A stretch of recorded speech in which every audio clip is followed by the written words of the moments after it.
여러분 안녕하십니까? 인천 21세기 병원의 조직적인 대리 수술 의혹 속보로 시작합니다. 오늘 이 병원을 척추 전문 의료기관으로 인증해준 보건복지부가 현장 조사를 나왔습니다. 과연 전문 병원 자격을 어떻게 유지해 왔는지 복지부도 궁금했을 겁니다. MBC가 그 평가서를 입수해서 봤더니 환자 안전관리 또 수술 분야는 꼬박꼬박 만점을 받은 게 비결이었습니다. 특히 여기엔 병원이 제 손으로 직접 만점을 준 것도 반영이 됐습니다. 먼저 조희영 기자가 단독 보도합니다. 의사가 아닌 원무과장 등이 대리 수술을 했다는 의혹을 받고 있는 인천 21세기 병원. 오늘 오전 보건복지부와 건강보험 심사평가원 관계자들이 병원을 찾아 현장 조사에 착수했습니다. 대리 수술 의혹을 비롯해 전문병원 인증 요건까지 다시 점검하기 위해서입니다. 전문병원 지정 기준 요건이 맞고 있는지 보고 보도 나왔고요. 평가 인증 같은 경우는 의료기관 인증 요건 맞게 있는지 보고 확인하고 나왔습니다. 인천 21세기 병원은 지난 2012년 30병상 이상의 병원에 대해 환자 안전과 의료의 질이 우수하다는 의료기관 인증을 받았습니다. 인증원 심의위원회를 통해 인증을 받으면 21세기 병원처럼 척추 전문병원 지정을 받을 수 있고 광고도 할 수 있어 환자 유치에도 도움됩니다. 다른 병원보다는 안전한 병원이라고 얘기를 하는 부분이 있죠. 대리 수술이 광범위하게 이루어져 왔다는 의혹을 받는 21세기 병원이 어떻게 안전하고 우수하다는 정부의 인증을 통과했을까? MBC가 입수한 21세기 병원 의료기관 평가 인증원의 회의록. 21세기 병원은 2012년 처음 의료기관 인증을 받은 뒤 2015년, 2019년까지 3번 연속 위원회 만장일치로 인증을 유지했습니다. 인증을 유지하기 위한 조건은 간단했습니다. 인천 21세기 병원이 자체적으로 최고 점수를 준 겁니다. 올해의 경우 환자 안전 평가 항목 23개 중 최상 23개, 수술 관리 평가 항목 22개 중 최상 22개, 즉 스스로 만점을 매겼습니다. 지난 9년 동안 셀프 만점은 이어졌습니다. 이 같은 셀프 만점을 확인해야 할 인증원은 지난 2018년 딱 한 번 현장 조사를 나왔습니다. 그리고 의료기기 관리 항목 외에 모두 만점을 줬습니다. 결국 인천 21세기 병원이 셀프 만점을 주고 인증원이 이를 인정해주면서 전문병원 지정이 유지될 수 있었습니다. 정부의 부실한 병원 인증과 관리가 대리 수술을 방조했다는 비판에 직면할 것으로 예상됩니다. MBC 뉴스 조희영입니다. MBC가 어제 이 병원의 이름을 공개한 이후 제보가 쇄도하고 있습니다. 그중에는 여기에서 근무했던 한 간호사가 용기를 내서 대리 수술 과정을 증언해 주었습니다. 병원이 비밀 유지 서약서까지 쓰라면서 감추려 했던 건 무엇인지 저희가 지금까지 보도했던 의혹 그 이상이었습니다. 박진주 기자가 보도합니다. 인천 21세기 병원에서 근무했던 간호사 A씨가 목격한 대리수술 장면은 MBC의 보도 내용과 같았습니다.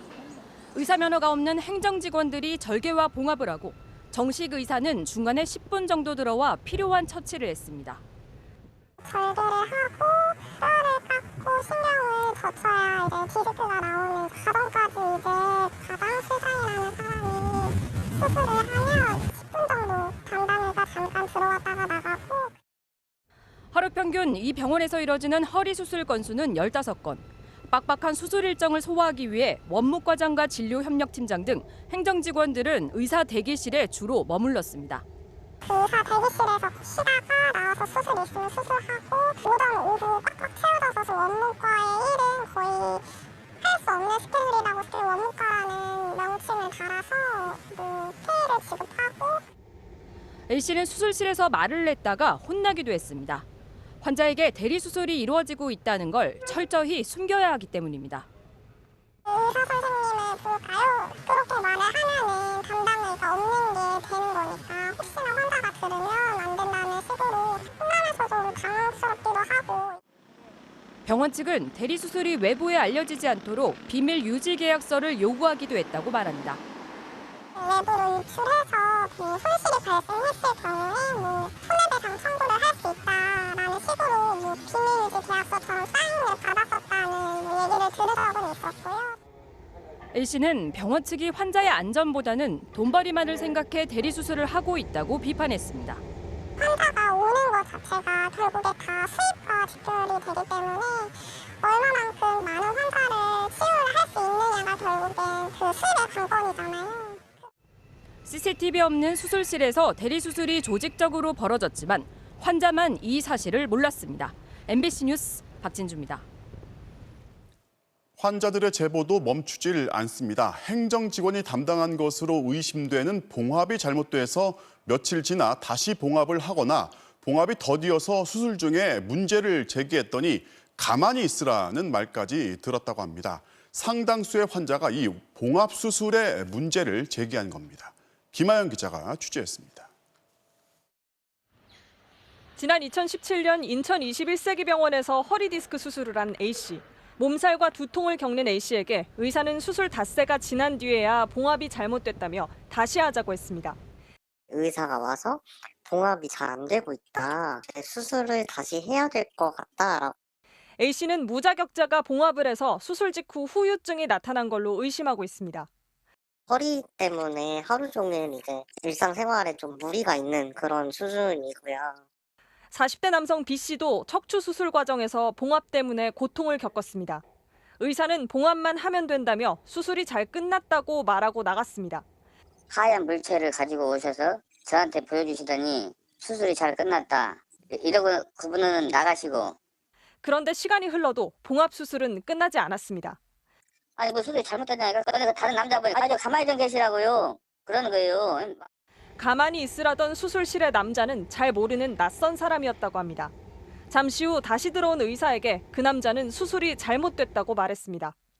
바로 또 원장님이 부르셔갖고 그 남자한테 뭐 수술이 잘못됐냐고 물어보니까 수술이 뭐 잘못된 것 같다. B씨는 낯선 남자가 대리로 봉합을 하다 문제가 생겼다는 의혹을 제기했습니다. 우리가 봤을 때는 이게 전문의가 했으면은 이런 상황 그림이 안 나오거든요. 지금은 지팡이 없이는 걸을 수 없을 정도로 수술 전보다도 증상이 악화됐다고 호소합니다. 병원 측은 수술이 잘못됐다는 사실을 인정하고 합의를 종용했지만 B씨는 의료사고의 진상을 묻겠다며 인천 21세기 병원 측과 소송을 진행하고 있습니다. MBC 뉴스 김하영입니다. 고위공직자범죄수사처가 이성윤 서울중앙지검장의 공소장 내용을 특정 언론사에 유출한 사건 수사에 착수했습니다. 공수처가 직접 수사에 나선 세 번째 사건인데요. 고발장을 접수한 지 일주일 만에 신속하게 착수했는데 검찰을 정면으로 겨냥했습니다. 먼저 이재욱 기자입니다. 이성윤 서울중앙지검장에 유출된 공소 내용은 실제 공소장 양식과 별반 다르지 않습니다. 이름과 지위는 물론 사건 번호에 범죄 사실까지 선명합니다.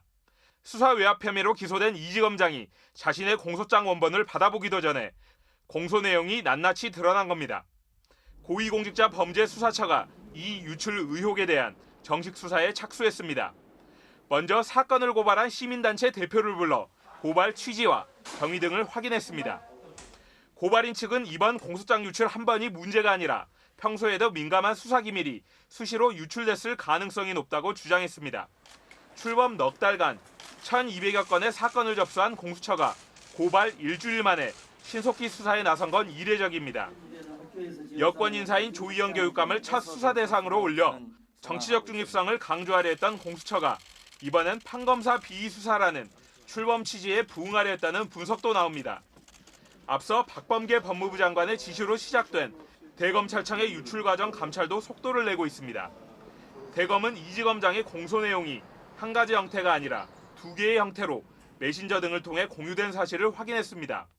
따라서 유출에 가담한 검찰 관계자가 복수일 가능성에도 주목하며 각각의 경로를 추적 중입니다.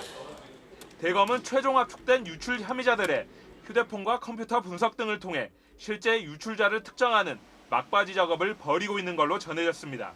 MBC 뉴스 이재욱입니다. 공수처가 기소도 할 수 없는 조희연 교육감 사건을 1호 사건으로 착수하면서 왜 이런 선택을 했는지 의외다, 실망이다 이런 논란이 있던 게 사실입니다. 공수처 담당하는 양소연 기자에게 몇 가지 질문 더 해보겠습니다. 양 기자, 공소장 내용 유출 사건이라고 하면 이번에는 지금의 검찰 조직을 정면으로 겨냥하고 있다 이렇게 봐야겠죠. 네, 그렇습니다. 이번 사건은 앞선 두 사건처럼 다른 수사기관에서 넘겨받은 게 아닙니다. 네.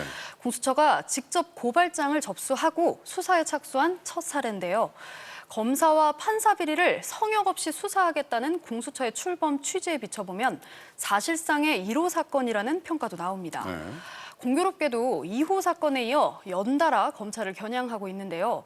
2호 사건은 현 정권의 검찰 과거사 청산 과정상 문제점에 초점이 맞춰진 반면 3호인 이번 사건은 명실상부 검찰의 잘못된 수사 관행을 정조준하고 있습니다. 자, 그런데 이제 공수처가 뭐를 할 때마다 검찰이 이제 절차나 법적인 근거를 가지고서 계속 문제를 삼았단 말이죠. 근데 게다가 이번 사건은 이제 검찰을 아예 상대로 한 수사란 말이죠. 자, 순탄하게 진행이 될까요? 네, 우려하시는 바가 있으실 텐데요. 공수처가 이 사건을 수사할 자격이 있는지 그 공방이 제기될 가능성도 배제할 수 없습니다. 네. 고발장을 낸 시민단체는 공소장 유출이 공무상 비밀 누설죄라고 주장했는데 실제로 비밀 누설죄는 공수처법에 명시된 수사 대상 범죄가 맞긴 합니다. 네. 하지만 재판이 곧 예정된 시점에 유출된 공소 내용을 비밀로 볼 수 있냐는 반론도 만만치 않습니다. 따라서 형사사법정보 유출죄를 적용해야 하는데 이 죄명은 공수처의 수사 대상 범죄로 법에 명시돼 있지가 않습니다. 공수처법상 수사 대상 범죄 규정이 모호하다 보니 우려되는 문제입니다. 자, 이제 공수처가 막 출범을 한 상황이고 뭘 하든지 간에 이제 처음이 되고 선례가 된단 말이죠. 그렇다 보니까 이제 공수처하고 검찰이 초반에 기싸움을 하는 양상이 반복되고 있는데, 자, 이런 혼란을 뭐 정리할 방법이 없습니까? 네, 앞서 공수처가 조희연 교육감을 수사하면서 서울시 교육청을 압수수색한 걸 두고도 위법한 압수수색이다 이런 지적이 나왔는데요. 조 교육감 같은 일반 공무원에 대해선 공수처가 수사만 하고 재판은 못 넘깁니다. 형사소송법상 기소 권한이 있어야 압수수색 영장도 청구할 수 있다는 겁니다. 심지어 공수처가 구속영장을 청구할 때도 검찰과 같은 최대 20일 구속기간을 활용할 법적 근거가 없다는 지적도 나오는데요. 이렇게 공수처의 권한 범위가 불분명한 탓에 검찰 등 다른 수사기관과 곳곳에서 충돌하고 있습니다. 공수처법을 포함한 형사법 체계 전반을 시급히 손봐야 한다는 목소리가 나오는 이유입니다. 네, 잘 들었습니다. 지금까지 인권사법팀 양소연 기자였습니다. 부산항에서 30대 노동자가 지게차에 깔려 숨진 사고. 당연히 있어야 할 안전관리자도 별도의 안전교육도 없었다는 소식을 어제 전해드렸죠. 부산항에선 이번 사고를 포함해서 최근 3년여 동안 모두 12명의 노동자가 숨졌고 작업 도중에 크고 작은 부상을 입은 경우도 300건에 달하는 것으로 확인됐습니다. MBC가 앞선 사망 사고들에 대한 고용노동부의 조사 보고서 전체를 입수해서 분석해 봤더니 안전 장비 부족과 안전에 대한 교육 부실로 발생한 사고가 많았습니다. 최경재 기자가 단독 취재했습니다. 부산항에 설치된 높이 33m짜리 대형 크레인. 지난해 10월 크레인 꼭대기에서 LED 조명을 설치하던 일용직 노동자가 추락해 숨졌습니다. 폭 50cm. 조명도 희미해 어두운 통로를 혼자 걸어가다 발을 헛디딘 겁니다.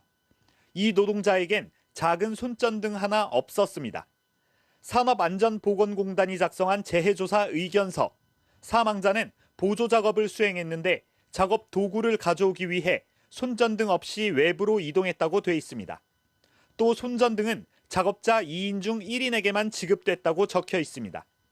보조 역할을 맡은 일용직 노동자에겐 손전등이 지급되지 않았던 겁니다. 안전에 대한 투자를 좀 해주십사 운영사 측에 꾸준히 요청을 하고 있었는데 피부로 체감할 만큼 그렇게 이루어지지는 않고 있습니다. 지난 2019년 12월 20대 검수원이 컨테이너 사이에 끼어 있습니다. 컨테이너의 봉인 번호를 확인하던 중이었는데 반대쪽에서 중장비가 밀어내는 컨테이너를 피하지 못해 그대로 끼었고 결국 숨졌습니다. 조사 결과 당시 중장비 운전자는 무자격자였고 컨테이너와의 충돌을 피할 방법도 교육받지 못했던 것으로 드러났습니다. 지난 3년여 동안 부산항에서 발생한 사망사고 11건에 대한 정부 보고서를 전수 분석한 결과 안전장비 부족과 교육 부실로 인한 사고가 가장 많았고 기계 오작동이 뒤를 이었습니다. 노후 하역 장비들이 많습니다. 컨테이너 크레인 같은 경우는 20년 이상 사용한 게 정말 많습니다.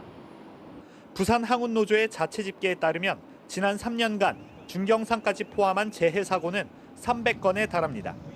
대부분 하청업체 책임 아래 발생한 사고여서 해양수산부가 직접 항만 안전점검을 담당하는 법안이 발의됐지만 1년이 다 되도록 국회 상임위 문턱도 넘지 못하고 있습니다. MBC 뉴스 최경재입니다.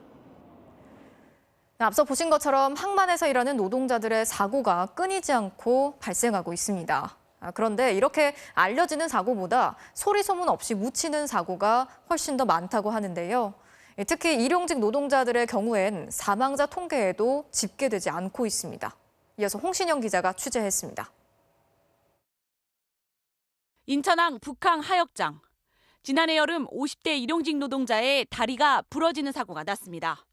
하나에 2톤이 넘는 철근을 크레인 줄에 거는 작업을 하던 중 철근 하나가 굴러떨어지면서 다리가 깔린 겁니다.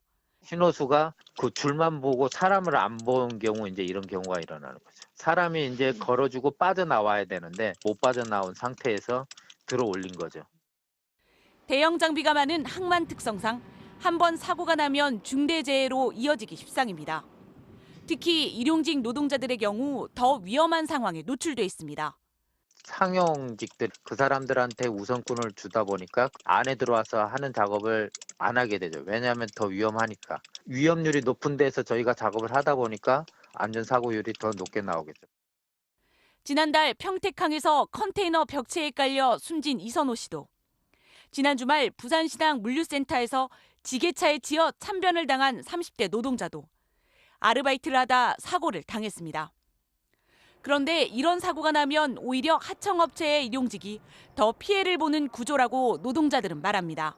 하청업체는 사고 내지 말아라, 사고 내면 자른다, 그런 식으로 이제 계속 억압을 할 수밖에 없는 상황이죠.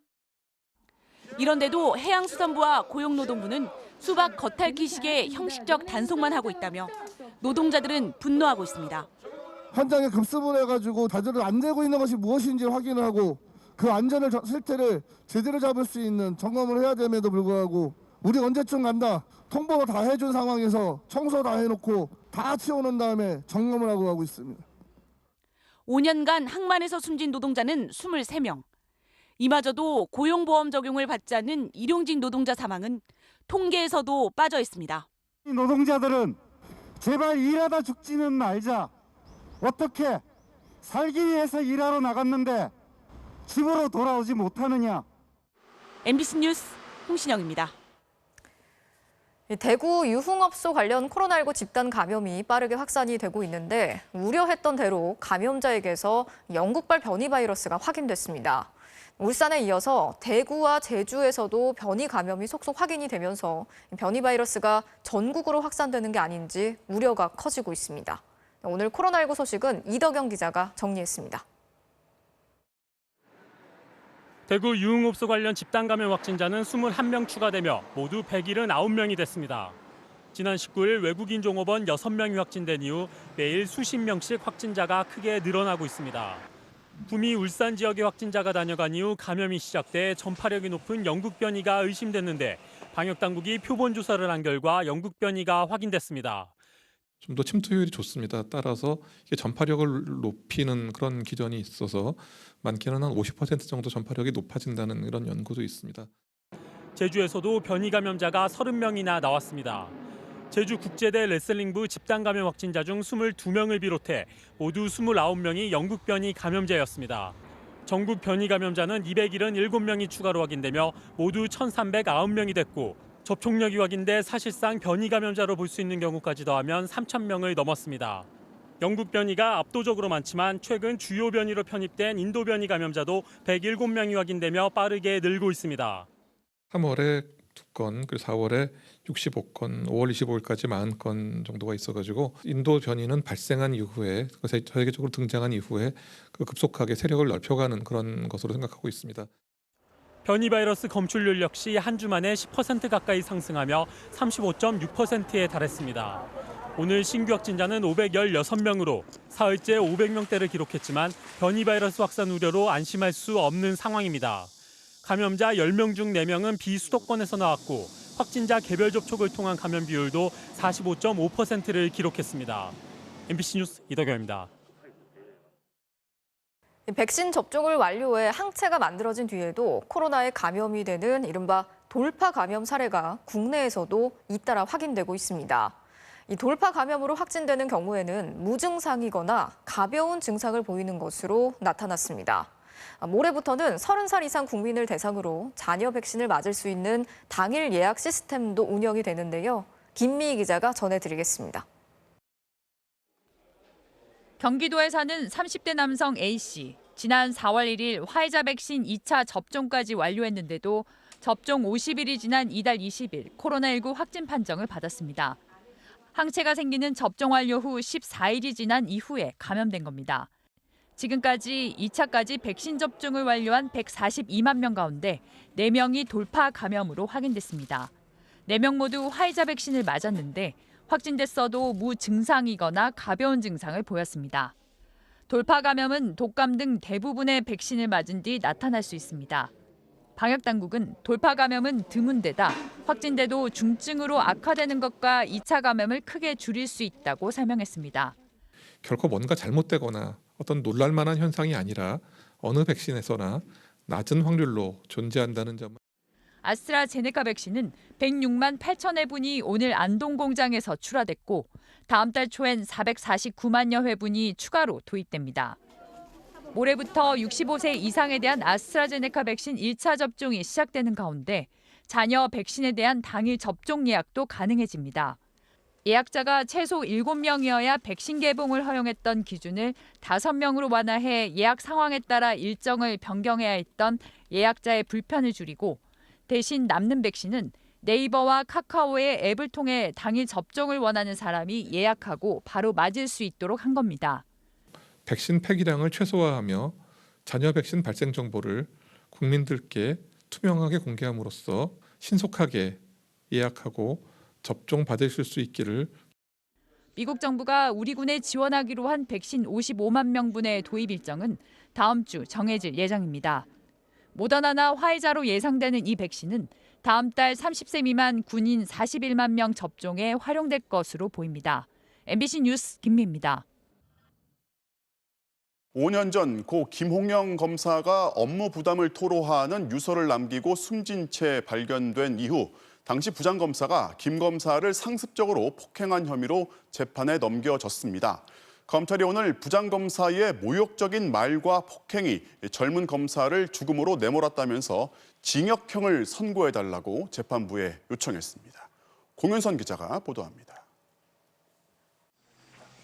지난 2016년 직속 상관이던 김대현 부장검사의 지속적인 폭언과 폭행을 견디지 못하고 스스로 생을 마감한 김홍영 검사. 33살 2년차 초임 검사였던 그는 유서에 행복하고 싶다, 살고 싶다고 적었습니다. 그 고통 속에서 매일매일을 지옥처럼 보낸 애를 생각하면 정말 피를 토하고 싶습니다. 우리 애는 억울하게 갔지만 반년 넘게 이어진 재판을 마무리하며 검찰은 김 전 부장검사에게 징역 1년 6개월을 선고해달라고 요청했습니다.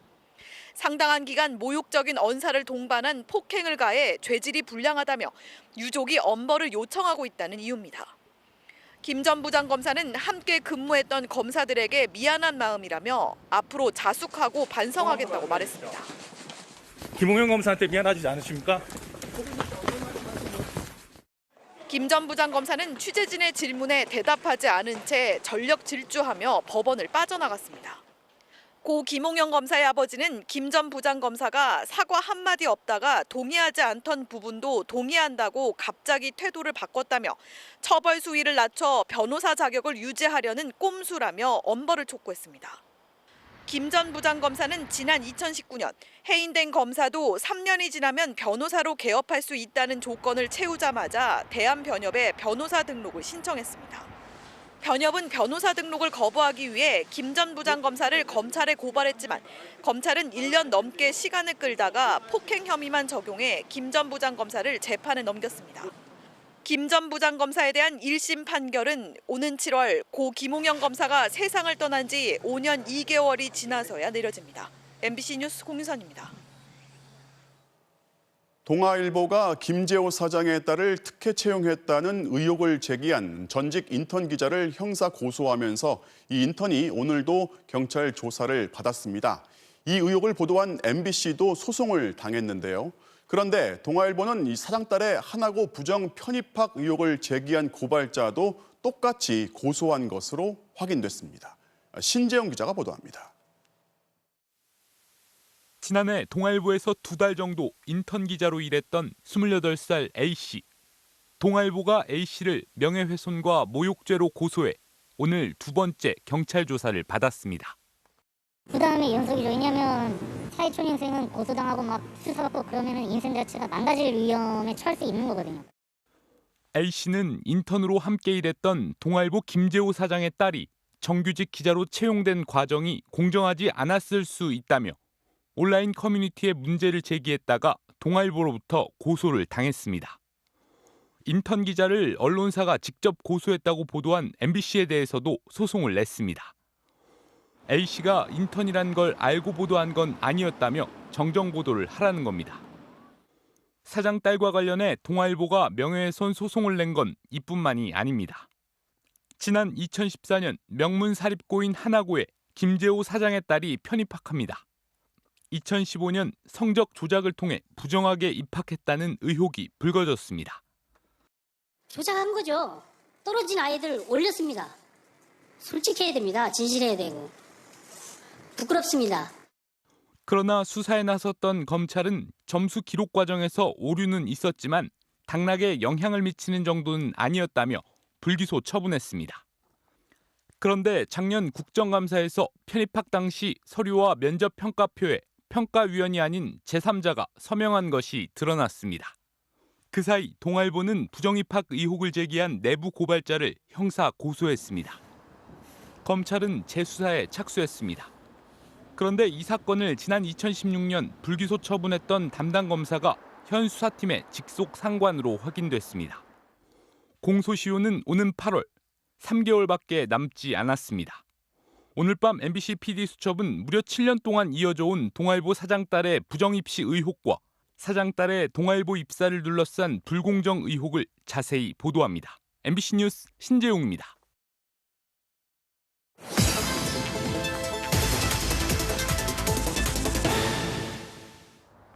바로 간다. 사회정책팀 김민욱 기자입니다.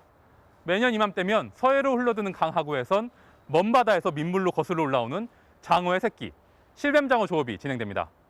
그런데 불법 조업이 수십 년째 관행처럼 이어지면서 어족 자원의 씨를 말리고 있다고 합니다. 현장으로 바로 가보겠습니다.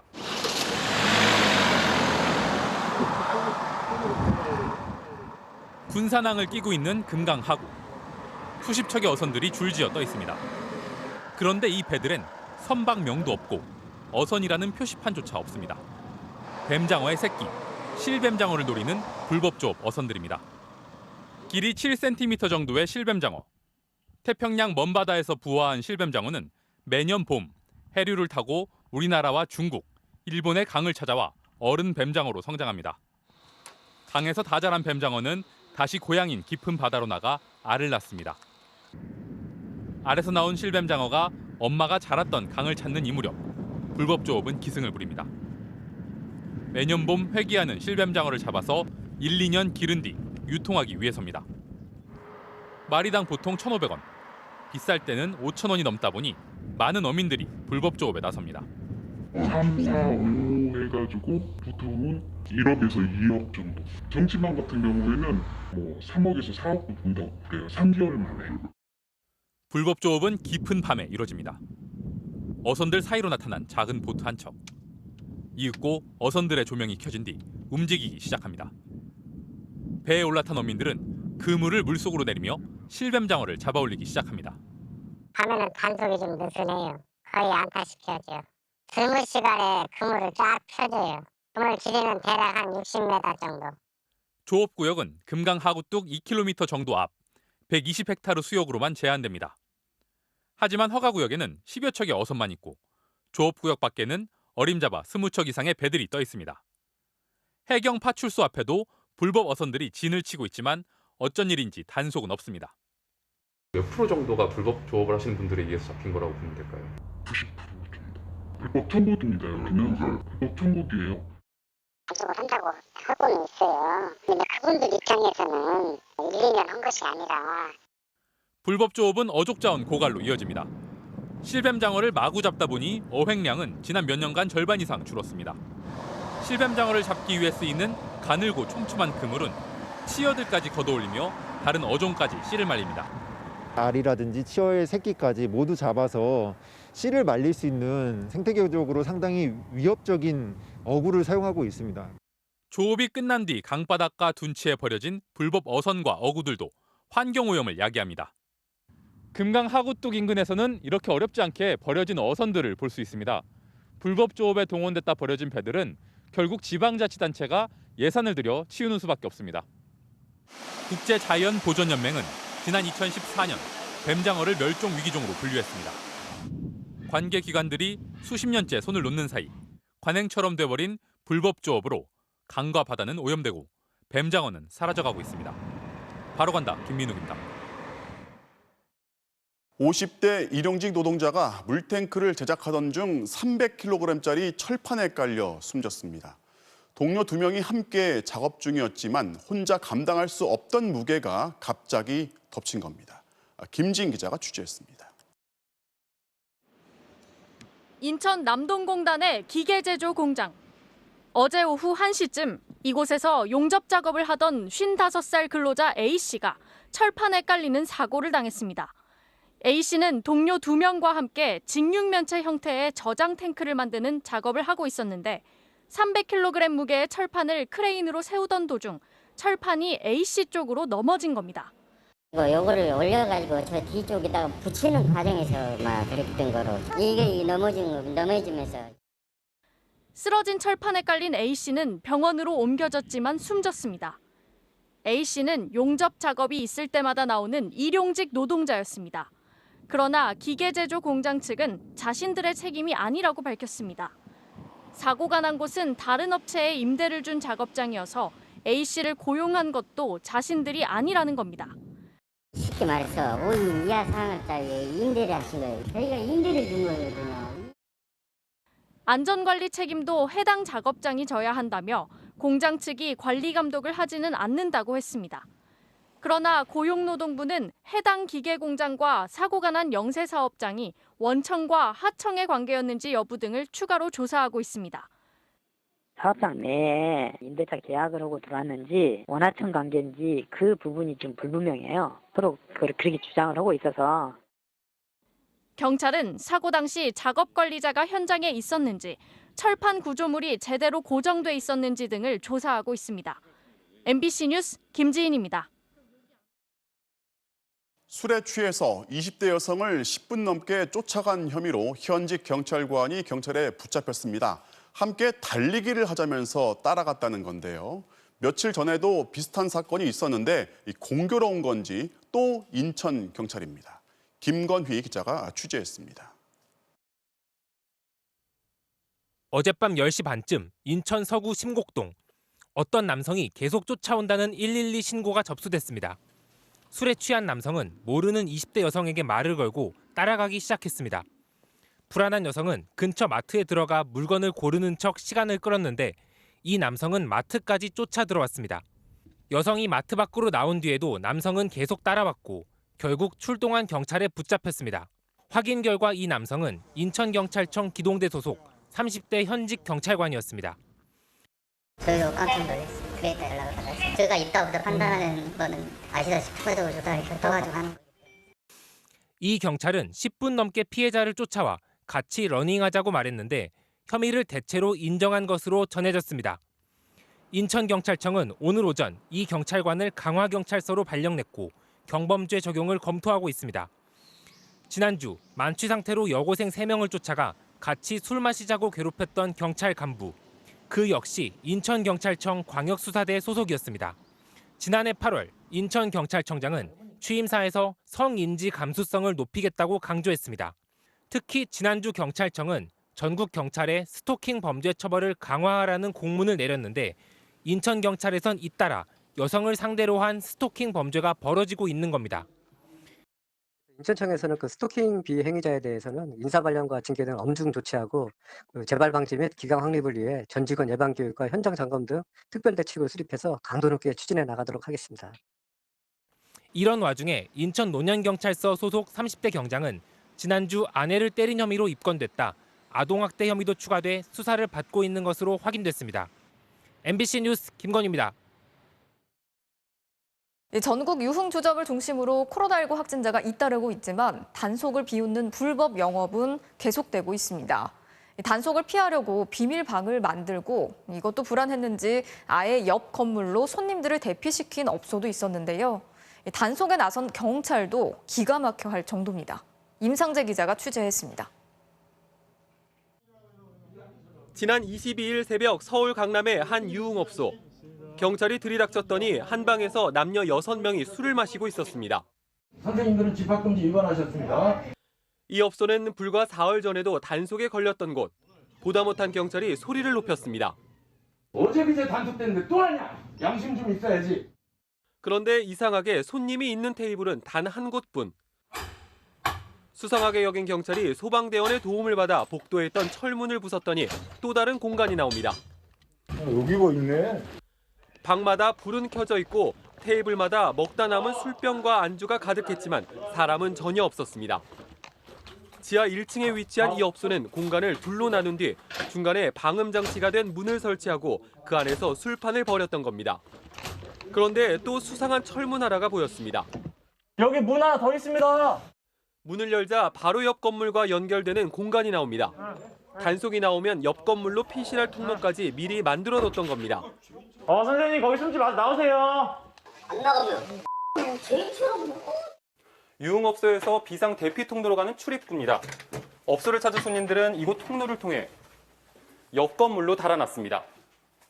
검사를 하면은 내는 게 더 이득이라는 말도 많아요. 적발되고도 몰래 하는 경우가 되게 흔한 일이라서. 경찰은 직원과 손님 18명을 지자체에 통보하고 업주 2명을 식품위생법 위반 혐의로 입건했습니다. 어젯밤 11시쯤 서울 송파구의 한 노래방에서도 술을 마시던 손님 등 15명이 적발되는 등 단속을 비웃는 배짱 영업이 활개를 치고 있습니다. MBC 뉴스 임상재입니다. 강원도 횡성에 있는 한 마을 앞 도로가 주민들 사이에서 저승길 도로라고 불리고 있습니다. 4차선으로 확장된 2003년 이후에 이 도로의 횡단보도에서 8명이 차에 치여 숨졌기 때문인데요. 도대체 무슨 이유인지 김진아 기자가 취재했습니다. 지난 22일 오후 2시 40분쯤 강원도 횡성군의 한 도로. 횡단보도를 지나치던 1톤 트럭이 갑자기 멈춰섭니다. 신호를 위반하고 달렸다가 마침 횡단보도를 건너던 80대 할머니를 친 겁니다. 마을 주민인 할머니는 그대로 숨졌습니다. 마을 사람들은 이 도로를 저승길 도로라고 부릅니다. 지난 2003년 2차선이던 도로를 4차선으로 확장한 뒤 사망사고만 8건이 발생했기 때문입니다. 지금 이 동네 사람들의 눈물 젖은 눈망울 한번 찾아보세요. 이 도로는 영동고속도로로 드나드는 새말나들목과 연결돼 있습니다. 직선으로 쭉 뻗은 길이라 평소에도 과속 차량이 많습니다. 문제는 이 마을에서 농사짓는 98가구 주민들이 일터로 가려면 이 도로를 꼭 건너야 한다는 겁니다. 과속 카메라 설치하고 이 구간을 50km 이하로 하향 조정하고 주민들이 죽어간 다음에 하지 말고 사후 약방문식으로 좀 빨리빨리 이 문제를 좀 처리하고. 주민들의 항의가 빗발치자 경찰과 도로관리사업소는 실사를 거쳐 지난 1월 도로의 한 방향에만 과속 단속 카메라를 설치했습니다. 제한 속도도 시속 60km로 낮췄습니다. 하지만 신호를 어기는 차량은 여전히 많았고 단속 카메라가 없는 반대편 차선에서 또 사고가 난 겁니다. 간판은 60km인데 실질적으로 60km 달리는 차가 없어. 80km, 100km 이상 달리지. 여기 마음 놓고 달릴 수가 없다니까요. 참다 못한 주민들은 문제의 횡단보도 앞에 차량 속도를 낮출 회전교차로를 설치해달라고 요구하고 있습니다. 당국에선 급작스런 감속 때문에 오히려 사고가 날 수 있다며 받아들일 수 없다는 입장. 결국 주민들은 오늘도 목숨을 건 채 이 횡단보도를 건넌다고 호소하고 있습니다. MBC 뉴스 김진아입니다. 옛 소련에서 독립한 벨라루스에서 27년째 집권 중인 루카셴코 대통령. 한 20대 유튜브 채널 운영자를 무리하게 체포해서 국제사회 비난이 쏟아지고 있습니다. 전투기까지 동원해서 다른 나라 여객기를 공중에서 납치한 건데요. 어떻게 된 일인지 김현경 기자가 전해드리겠습니다. Добрый день, меня зовут Роман Протасевич. Вчера был задержан сотрудниками МВД в национальном аэропорту Минск. Сотрудничаю со следствием и даю признательные показания по факту организации массовых беспорядков в городе Минске. 머리에 멍이 든 채 긴장된 표정으로 말을 하는 이 젊은이는 27살의 벨라루스 언론인입니다. 지난 23일 그가 체포된 장소는 아일랜드 소속 민간 여객기 안. 루카셴코 벨라루스 대통령은 해외로 망명한 그를 잡으려고 전투기까지 출동시켰습니다. 그리스에서 리투아니아로 가던 비행기가 벨라루스 상공을 지날 때 폭발물이 실려 있다며 가짜 경고를 한 다음 공항에 강제로 착륙시킨 겁니다. 170여 명의 다른 승객들도 난데없이 몸수색을 당해야 했습니다. Very tired. We were 8 hours there. We didn't get any information what happened. 1994년 이래 육선을 한 루카셴코는 유럽의 마지막 독재자로 불리며 시위를 무력 진압하고 있습니다. 프라타세비치가 만든 텔레그램과 유튜브 채널 넥스타는 반체제 운동의 구심점 역할을 해왔습니다. 국제사회는 국가가 여객기를 납치했다며 일제히 비난했습니다. Condemn the Lukashenko's regime's ongoing harassment and arbitrary detention of journalists simply for doing their job. 프라타세비치에게 사형이 선고될지 모른다는 우려가 나오는 가운데 유럽연합은 벨라루스 항공사 소속 여객기의 영내 비행을 금지하는 제재를 결정했습니다. MBC 뉴스 김연경입니다. 얼마 전 군이 부실급식 실태를 제보한 병사를 색출하려다가 혼쭐이 난 적이 있었죠. 육군의 한 부대에선 신임 장교가 상급자들의 폭언을 제보했는데 대대장은 오히려 집요하게 제보자를 찾는 데만 집중했고 반년이 넘도록 달라진 건 없었습니다. 정동훈 기자가 취재했습니다. 지난해 10월 강원도 철원 한 부대의 초임 장교는 최고 지휘관인 대대장에게 편지를 보냈습니다. 상급자들의 폭언과 부당한 업무 지시에 대해 문제 제기를 했는데 개선되지 않고 더 심해지고 있다는 내용이었습니다. 그런데 부대는 고충 해결은커녕 편지 작성자 색출에 나섰습니다. 대위 이하 모든 장교들이 한 명씩 대대장실로 불려 들어갔습니다. 종이 던지면서 읽어보라고 하면서 이거 네가 쓴 거 아니냐, 네가 쓴 거 맞지 않냐. 출타 중인 장교들에겐 전화로 캐물었습니다. 다짜고짜 너 뭐 나한테 할 말 있지? 할 말 없어? 계속 제가 대답을 할 때까지 뭐 한 5분, 10분 동안 계속 압박을 하셨고. 초임 장교들은 많게는 2주간 10차례나 불려가야 했습니다. 대대장은 이들에게 전역한 뒤 취업에 불이익을 줄 수 있다는 말도 했습니다. 요즘에 공개를 주면 어떻게 하면 가야지. 몰라? 그럼 니에 대한 생활태도나 이런 것들도 다 나와. 더 나와. 제보자로 지목된 당사자들은 부대 내 단체 카톡방에서 제외됐고 이른바 왕따가 됐습니다. 뭐 너 자살이라도 해보니? 뭐 남자가 죽으면 안 돼. 이러시는 겁니다. 솔직히 힘들었고. 결국 이 사실이 외부로 알려지면서 대대장은 감찰 조사를 받았습니다. 관련법은 지휘관이 권한을 이용해 신고자의 신원을 파악하는 것을 엄격히 금지하고 있지만 군이 내린 조치는 가장 낮은 견책이 전부였습니다. 심지어 피해자와 가해자 분리 조치도 이루어지지 않았습니다. 지휘자가 앙심을 품으면 그 피해자한테 어떠한 이상한 지시나 아니면 업무에 대한 배제나 그런 따돌림 조장 이런 것들을 충분히 할 수 있는 환경들이 있는 것이고, 육군은 조사 결과 경징계에 해당한다고 판단해 조치했고 징계 이후에도 보복이 있었는지는 추가 조사하겠다고 밝혔습니다. MBC 뉴스 정동훈입니다. 이어서 오늘 이 뉴스 전해드리겠습니다. 서울시 교육청이 코로나19로 인한 원격 수업으로 급식을 거르게 된 학생들을 위해서 편의점에서 쓸 수 있는 10만 원 상당의 희망급식 바우처를 지급했는데요. 무려 560억 원이나 투입된 이 사업에 대해서 불만이 쏟아지고 있습니다. 초등학생 두 자녀의 점심이 늘 걱정이었던 직장맘 A씨. 서울시 교육청이 희망급식 바우처를 준다는 소식에 기쁜 마음으로 즉시 신청했습니다. 거의 이제 도시락 배달을 해서 아이들도 물리고 저도 비용적으로도 좀 부담이 되고 기대감은 있었거든요. 편의점이란 접근성이 굉장히 좋잖아요. 바우처의 사용 기한은 여름방학 전인 7월 16일까지. 막상 사용해보니 과연 그때까지 다 쓸 수 있을까라는 의구심이 들었습니다. 도시락을 한 번에 가서 산 적이 없어요. 어제 저녁만 해도 편의점을 3군데로 돌아다녔어요. 종류도 많지 않고. 희망급식 바우처 사용이 시작된 지 6일째. 곳곳에서 불만이 터져 나옵니다.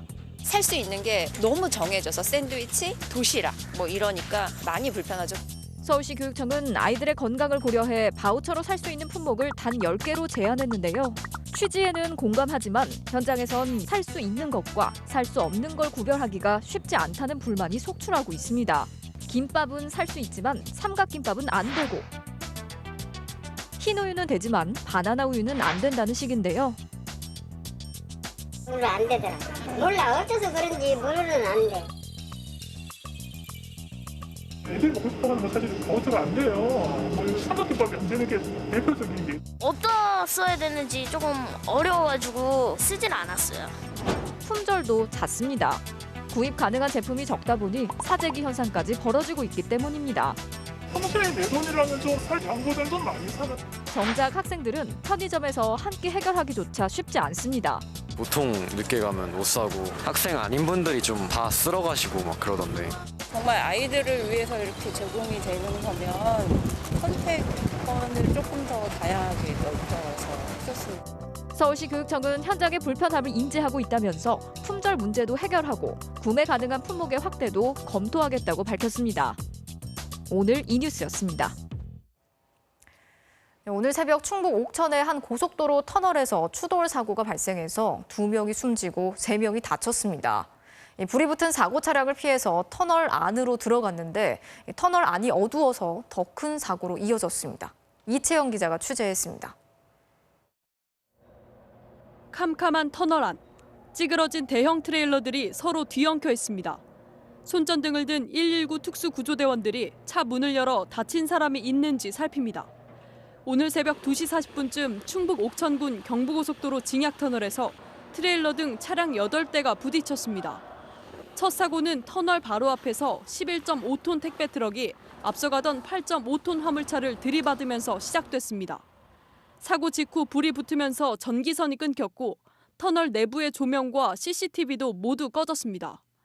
뒤따르던 차량 6대가 사고 트럭을 피해 터널 안으로 들어갔다가 잇따라 추돌했습니다.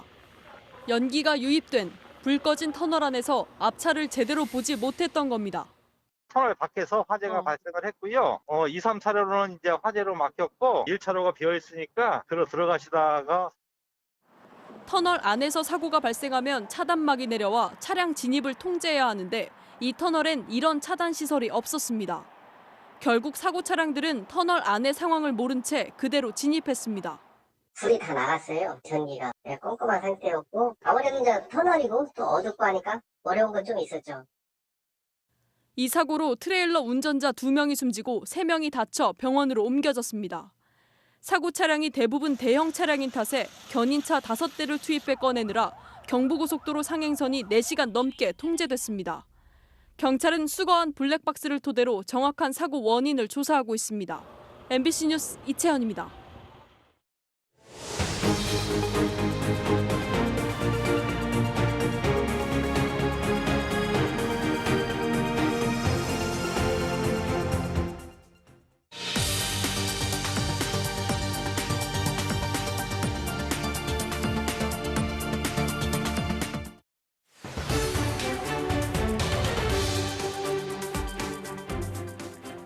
코로나19 장기화로 인한 피해를 국가가 보상해줘야 한다는 손실보상 입법 논의가 반년 만에 입법 청문회 절차로 진입했습니다.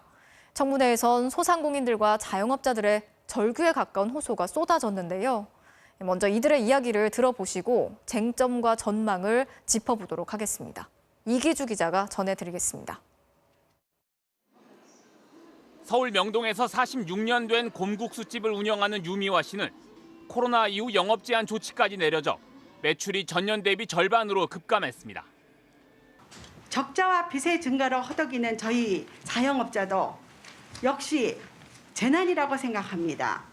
그 자랑하는 모범적인 K 방역은 저희에게는 고통입니다.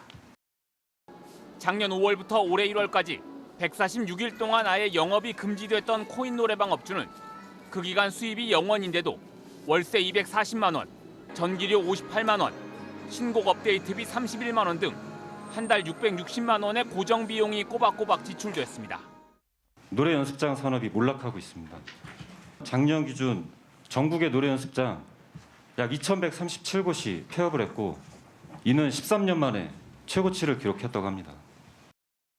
이들 소상공인 자영업자들은 정부가 영업 금지나 제한 조치를 내려 피해가 발생한 만큼 정부의 행정명령 시점부터 영업 손실을 소급해 보상해달라고 요구했습니다.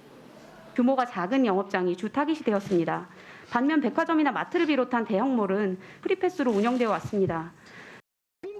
영업 금지나 제한 조치를 받지 않았지만 여행업 등 일반 업종들도 피해가 막대한 만큼 보상 대상에 포함시켜달라는 호소도 나왔습니다. 전국 100만 여행 소상공인에 살려달라는 목소리가 들리지 않습니까? 손실보상법에 여행업을 꼭 포함해 주시기 바랍니다. 감사합니다. 하지만 정부는 세 차례에 걸쳐 14조 원의 재난지원금을 이미 준 만큼 중복 지원에 문제가 있다며 소급 적용에 난색입니다. 소급을 하게 될 그 정산이 필요하고 정산이 필요하면 추가 지급 받으시는 분도 있지만은 실제로 환수를 해야 되는 부분도 있다라고 하는 것을 입법 청문회에 앞서 여야 의원 117명은 정부의 소극적 태도를 질타하며 6월 국회에서 손실보상 소급 적용 입법을 추진하겠다고 밝혔습니다. 소상공인들은 제발 다짐에만 그치지 말고 즉각 추진해달라며 무릎을 꿇고 호소했습니다.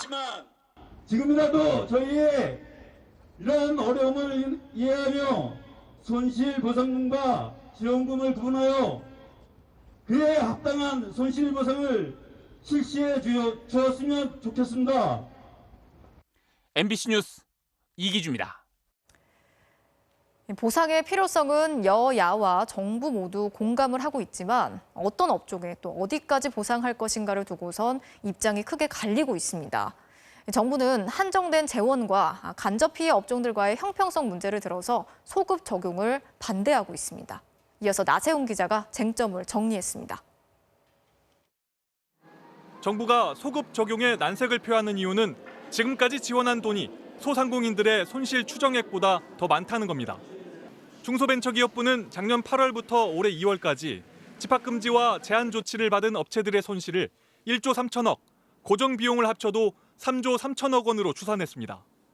그런데 이미 지급한 돈은 4차례 재난지원금과 금융지원 등을 합쳐 손실액보다 많은 5조 3천억 원에 달한다고 밝혔습니다. 5조 원이 넘게 지급한 부분들이 있습니다. 그거는 보완이지만 또 보상의 측면도 있기 때문에 그 관계에 대한 정산이 필요하다는 말씀을 드렸던 것입니다. 하지만 정부의 추산액이 현실을 제대로 반영하지 않았다는 반박이 나왔습니다. 그래서 왜 매출액 차이를 하지 않고 영업이익으로 굉장히 돌려서 했죠? 폐업한 사람들 여기 통계 안 늦었죠? 지금 조사 안 끝났죠? 네, 그렇습니다. 손실보상의 범위도 문제입니다. 여행사처럼 직접 제한 조치를 받진 않았지만 코로나19 그 자체로 피해를 입은 업종을 어떻게 할 거냐는 겁니다. 그래서 정부는 법적 보상보다는 재량껏 지원하는 방안을 제시하고 있습니다.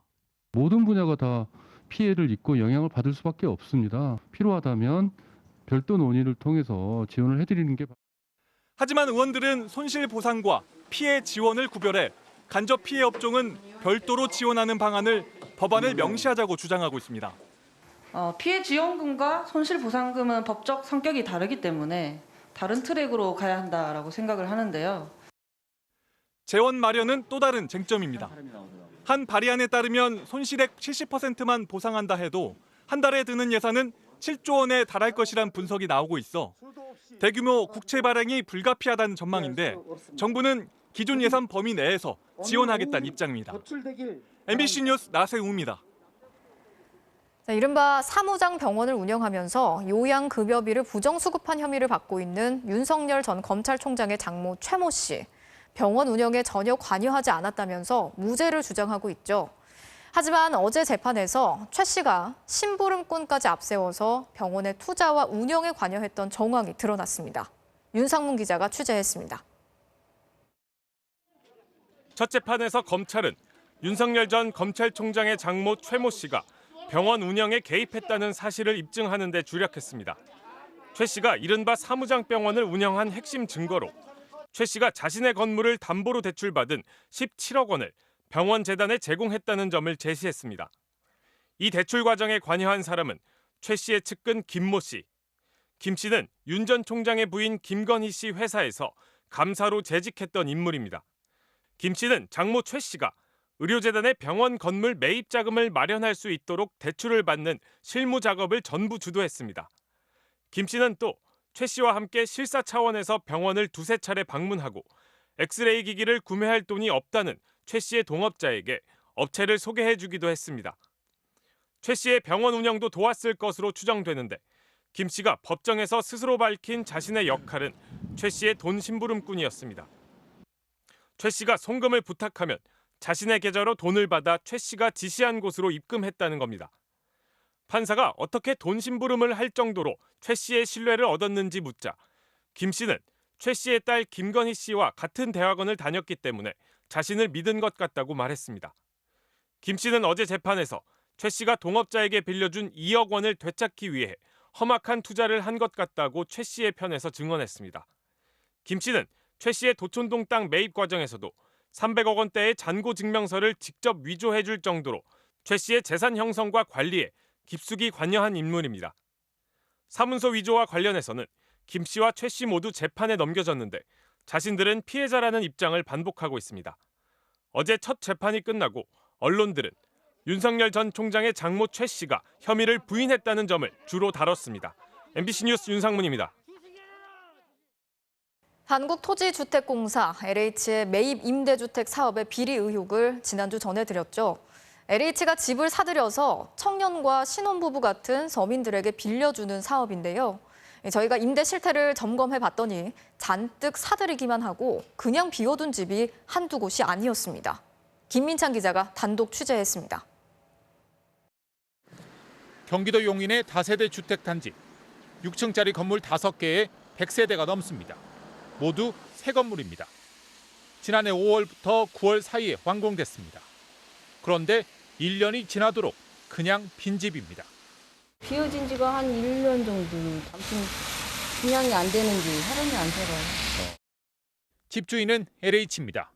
LH는 서민들에게 싼 값에 빌려주는 매입 임대 사업을 하기 위해 이 건물들을 사들였습니다. 모두 270억 원이 들었습니다.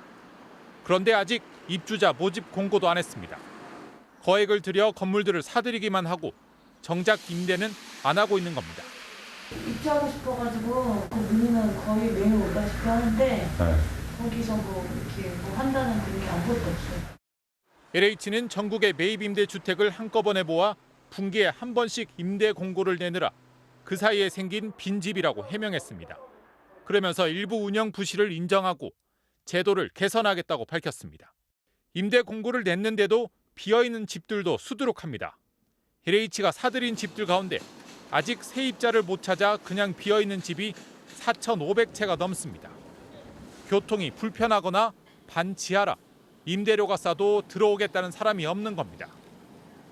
매입 임대 사업은 서울주택도시공사 SH도 하고 있는데 여기는 더 심각합니다. 작년 말 기준 4,700채가 그냥 비어 있습니다. SH가 사들인 매입 임대 주택 4채 중 1채입니다. 잔뜩 사들이기만 하고 정작 임대는 제대로 안 되고 있는 겁니다. 심지어 담보로 잡힌 건물을 업자에게 100억 원이나 주고 샀다가 2년 동안 그대로 방치한 곳도 있습니다.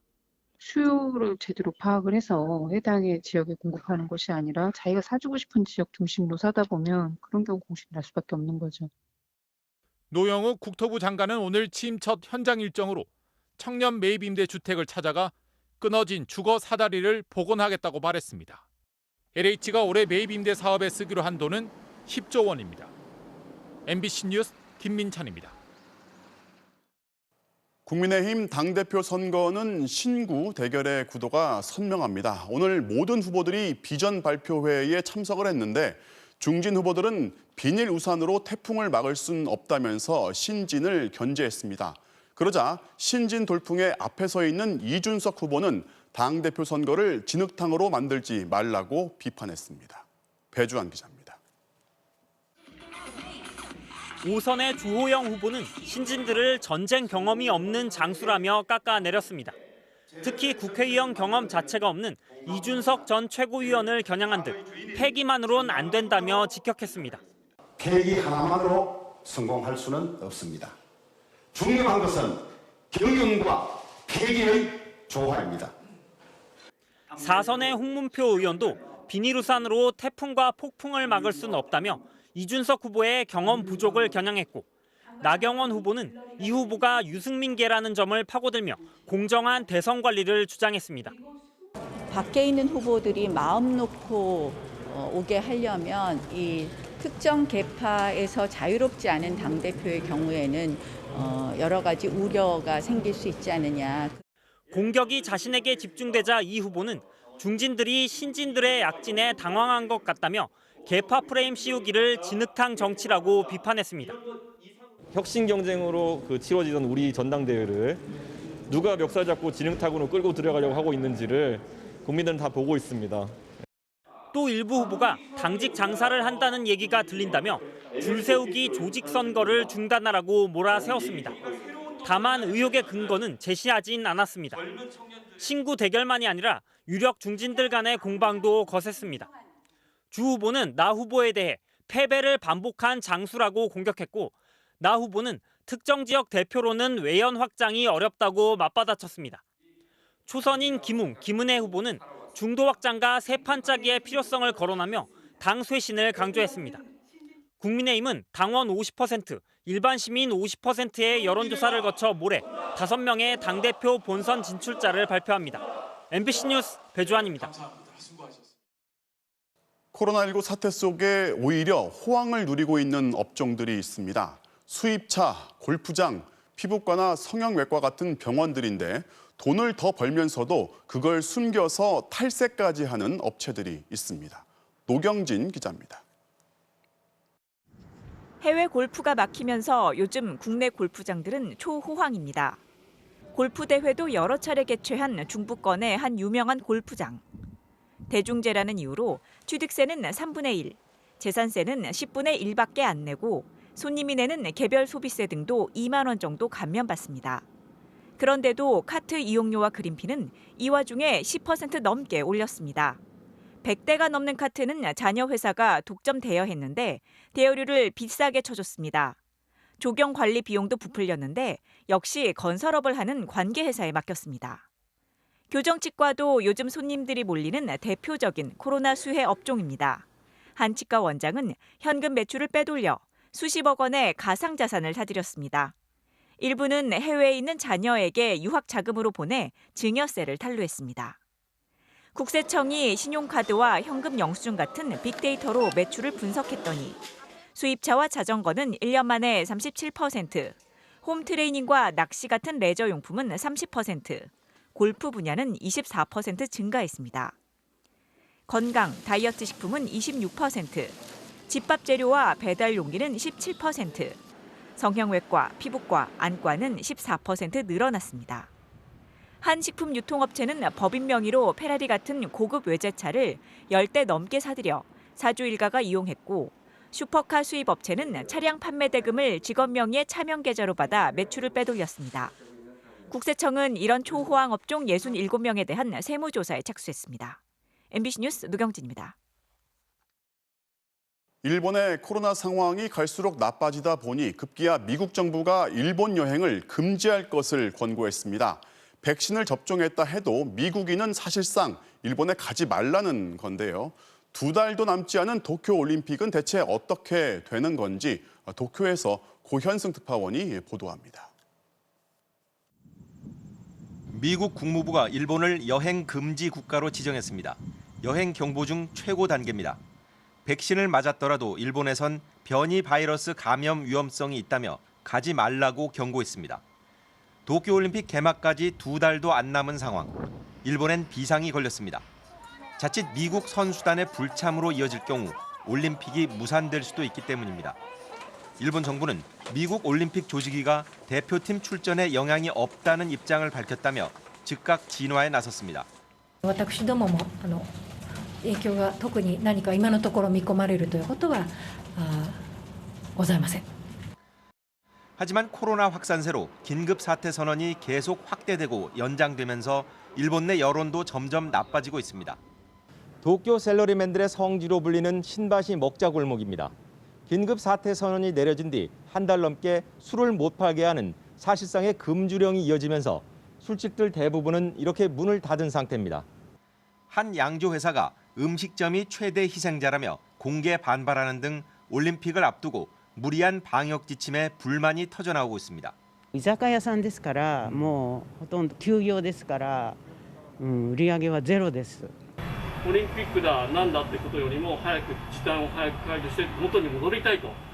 올림픽에 반대하는 여론도 10명 중 8명까지 높아졌고 누가 무슨 권리로 올림픽을 강행하느냐는 등 유명 인사들도 잇따라 반대 입장을 밝히고 있습니다.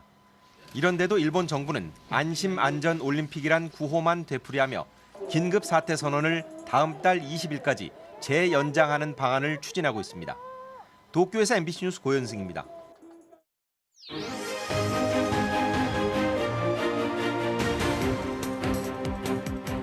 정치적 참견 시점 정치팀 김지경 기자 나와 있습니다. 자, 오늘 준비한 소식 볼까요? 네. 문 대통령 너무 고맙다. 야당 의원이 극찬한 이유인데 이번 한미 정상회담을 두고서 야당 의원이 이례적으로 극찬을 했어요.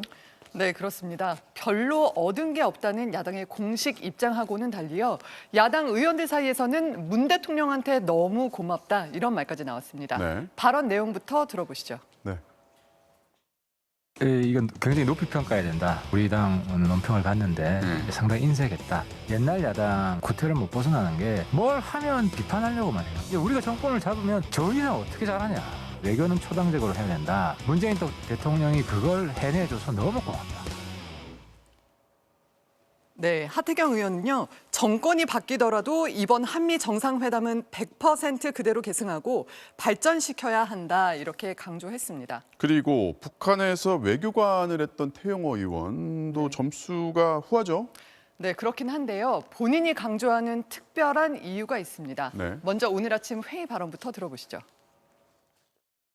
정말 오래간 만에 우리 정부와 문재인 대통령이 균형 잡힌 외교 또 올바른 안보 정책 방향을 보여주었다. 이렇게 평가하고 있습니다. 모든 일정들과 한미 공동 성명을 보면서 이것을 주도한 그 대통령은 저는 대단한 책략가이고 전략가였다. 저는 이렇게 이제 평가하고 있습니다. 네, 북한 외교관 출신인 태영호 의원이 이렇게 평가한 이유는 한미 동맹에 기반한 중국 견제 노선을 분명히 했다는 데 있습니다. 네. 특히 한국전에서 중공군하고 맞섰던 참전 용사 훈장 수여식을 인상적인 장면으로 꼽았는데요. 영상으로 보시죠. 네. We're joined today, as I said, by President Moon. I can't tell you how happy I am he's able to be here. 참전 용사들의 용기와 희생, 우정을 영원히 기억할 것입니다.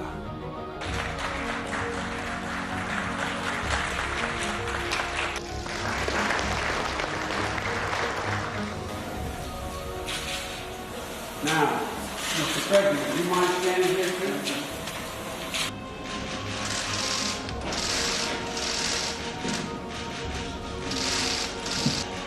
경의를 표하려고 두 정상이 동시에 무릎을 꿇는 이런 장면은 처음 보았습니다. 이 사진 하나만 있으면요, 우리 한미 동맹의 현 상황과 미래에 대한 추가적인 설명 필요 없습니다. 네, 인상적인 모습이었지만 한미 두 정상이 동맹 강화를 넘어선 대중국 견제 노선을 분명히 했다. 뭐 이런 해석은 정부 발표하고는 좀 거리가 있습니다. 네. 태영호 의원 입장에서 유리한 쪽으로 해석하고 칭찬했다 이렇게 볼 수 있을 것 같은데요. 내일 문 대통령이 여야 대표들하고 오찬 간담회를 갔는데 여기서 정상회담 결과에 대해서 더 설명할 예정입니다. 네, 다음 소식 보겠습니다. 네. 내로남불 퍼주기 정책 민주당이 들은 쓴소리인데 민주당이 이제 앞으로 일주일 동안 전국을 돌면서 이제 민심 경청 프로젝트를 진행한다 이런 말이 있어요. 네, 그렇습니다. 민주당이 다양한 계층의 시민들한테 쓴소리를 듣는 민심 경청 프로젝트를 오늘 시작했습니다. 네. 먼저 출범식부터 보시죠. 네. 겸손한 자세로 민심을 국민 여러분께 인사. 다시 국민의 신뢰를 얻어 민생을 지켜내는 집권 여당으로 거듭나도록 많은 쓴소리와 채찍을 부탁드리겠습니다. 그래서 오늘 시작했다면 어떤 쓴소리를 들었습니까? 네, 오늘은 먼저 서울과 부산 지역 청년 당원들을 만났는데요. 어떤 얘기를 나눴나 들어보겠습니다. 네.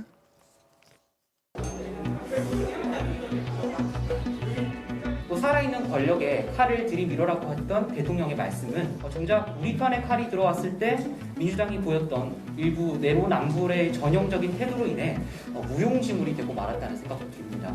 어줍지 않은 현금 지원보다는 차라리 자유로운 능력 경쟁을 뒷받침할 수 있는 그런 인프라를 만드는 데 비용을 쓰는 것이 더 큰 호응을 받을 것이라고 생각합니다.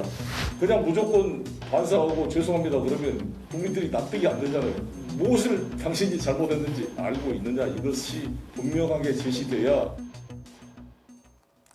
네, 민주당은 앞으로 일주일 동안 지역 그리고 분야별로 민심을 듣고 정리해서요. 다음 달 1일에 그 결과를 발표할 예정입니다. 네, 오늘은 여기까지 듣겠습니다. 지금까지 정치팀의 김지경 기자였습니다. 해외에서도 화제가 됐던 지난주 SSG의 황당한 끝내기. 당시 상황에 대해 끝내기 득점의 주인공 추신수 선수가 직접 뒷얘기를 밝혔습니다. 김태용 기자의 보도입니다. 다시 봐도 이상한 그 장면입니다. 이미 아웃된 2루 주자 한유섬을 굳이 쫓아간 LG. 그리고 그 사이 슬렁슬렁 홈을 밟은 추신수. LG 선수들의 넋나간 표정처럼 말 그대로 역대급 황당 끝내기였습니다. 해석도 분분했습니다. 3루로 돌아갔던 추신수가 어수선한 틈을 타 득점한 것을 두고 메이저리거다운 주루 센스였다. 능청스러운 연기가 빛났다는 말도 있었지만 정작 본인은 뭔가에 홀린 기분이었습니다. 그것도 말이 안 되잖아요. 홈으로 뛰는데 왜 천천히 뛰었을까요? 저도 왜 그런지 정말 그냥 부신에 올렸다. 이게 제일 맞아요. 수십 년 경력의 심판들 역시 마찬가지. 한유섬이 아웃됐다는 걸 수차례 외치는 것 이외에 할 수 있는 일도 없었습니다. 그거를 야야 너 아웃이니까 나가나 이렇게 말을 할 수는 없잖아요. 그 상대방한테 알려주는 것밖에 안 되니까. 27년 하면서 그런 거를 끝내기로 들어간 거는 처음 본 것 같아요.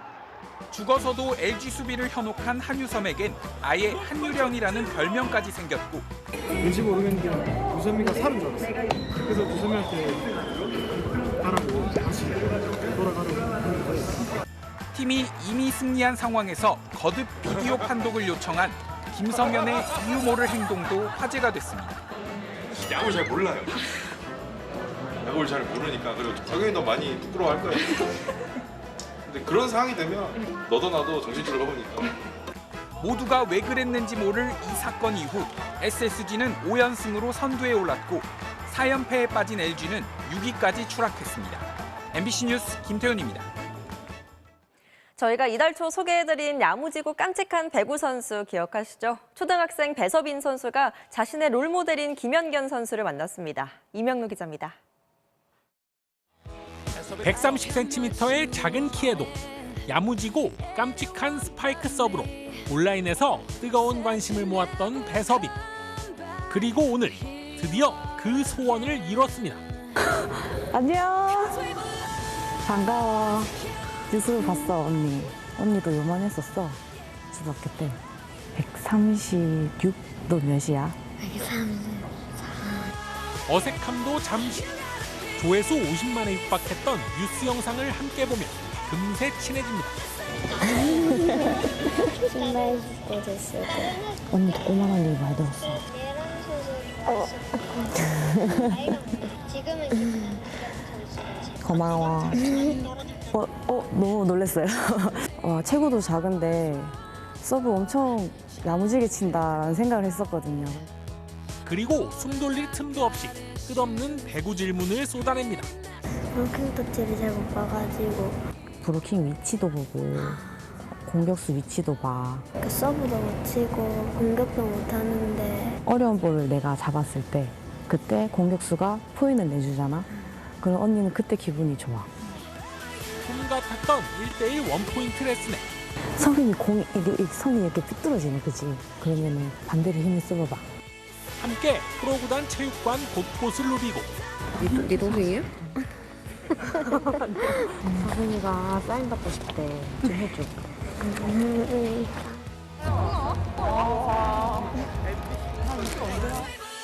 언니들이 선수용 양말까지 직접 신겨주는 등 잊지 못할 하루를 보냈습니다. 너무 거기에 대해서 생각 안 했으면 좋겠어요. 충분히 할 수 있으니까 자신 있게 했으면 좋겠어요. 김연경 선수처럼 잘하는 배구 선수가 됐으면 좋겠습니다. 화이팅! MBC 뉴스 이명노입니다. 한 번의 화를 참지 못해 스포츠계에서 영구 퇴출된 선수 이야기로 토플레이 출발합니다. 도미니카 리그 경기입니다. 판정에 불만을 가진 이 선수, 심판과 계속 설전을 벌이는데요. 결국 퇴장 명령이 내려지자 화를 참지 못하고 폭발합니다. 심판의 얼굴을 밀친 뒤 방망이로 때렸어요. 그래도 화가 안 풀렸는지 헬멧을 집어 던지고 계속해서 방망이로 심판을 위협합니다. 아무리 화가 나도 이러면 안 되죠. 결국 경찰에 체포됐는데 스포츠계에서도 영구 퇴출됐다고 하네요.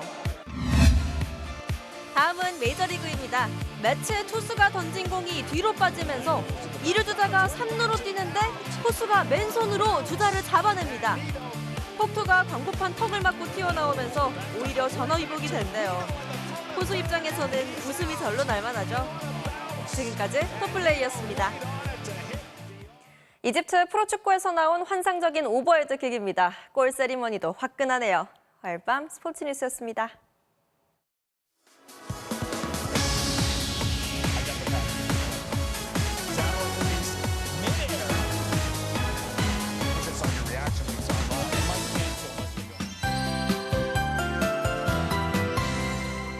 당장 다음 주가 6월인데요. 이제 곧 여름이 맞나 싶을 정도로 제법 서늘함이 느껴집니다. 지금 보시는 영상은 오늘 국립공원공단에서 보내온 건데요. 대기 상층의 한기가 얼마나 차가운지 내륙 지방에 요란한 비가 내리는 사이 강원도에는 이렇게 하얀 눈이 흩날렸습니다. 내일은 대기 상층의 한기가 오늘보다는 약해지겠습니다. 하지만 남쪽에서 따뜻하고 습한 공기가 들어오면서 남은 한 주도 비가 자주 내릴 전망인데요. 일단 내일 낮 동안에는 수도권과 영서 지방에서 5mm 미만의 비가 오다 그치겠습니다. 저녁부터는 남쪽에서 비구름이 다가와서요. 남해안 지방을 시작으로 목요일인 모레는 서울 등 전국에서 또다시 비가 내릴 전망입니다. 자세한 지역별 내일 날씨입니다. 내일 출근길에는 대체로 맑은 하늘이 드러나겠고요. 미세먼지 농도도 보통 수준으로 종일 쾌적함이 감돌겠습니다. 다만 서해와 남해안 지방에서는 밤부터 다시 바람이 강해지겠습니다. 아침 최저 기온입니다. 서울 12도, 춘천과 안동 9도로 서늘함이 느껴지겠고요. 낮 최고 기온이 오늘보다 약간 오르면서 서울 24도, 대구와 광주 25도 안팎이 예상됩니다. 비는 금요일까지 이어지겠고요. 주로 남해안 지방에서 많은 비가 집중될 전망입니다. 날씨였습니다. 5월 25일 뉴스데스크 마치겠습니다. 오늘도 함께해 주신 여러분 고맙습니다.